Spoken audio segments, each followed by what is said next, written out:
ఒక ఎంప్లాయీని ఇంత దారుణంగా ట్రీట్ చేస్తారు. నాకు తెలిసిన సర్కిల్లో ఒక అతను హెల్త్ బాగాలేక ఆల్మోస్ట్ 1 month లీవ్ అడిగాడు. సో ఈ 1 month తర్వాత కూడా అతనికి ఇంకా కంప్లీట్ గా హెల్త్ సెట్ అవ్వలేదు.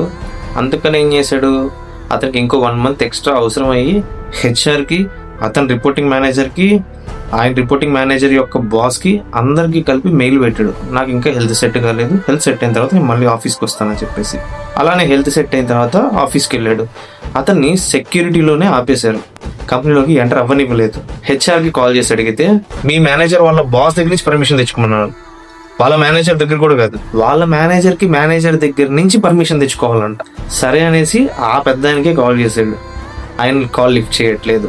HR కాల్ చేశారు, మళ్ళీ HR కాల్ లిఫ్ట్ చేయట్లేదు. ఇప్పుడు అతని కంపెనీలోకి రానివ్వట్లేదు, అలానే నువ్వు కంపెనీ నుంచి వెళ్ళిపోవాలన్న విషయం కూడా చెప్పట్లేదు. ఇలా ఆల్మోస్ట్ 20 days నుంచి అతన్ని అటు ఇటు కానికుండా చేశారు. ఇలా ట్రీట్ చేయొచ్చు అసలు ఒక ఎంప్లాయీని?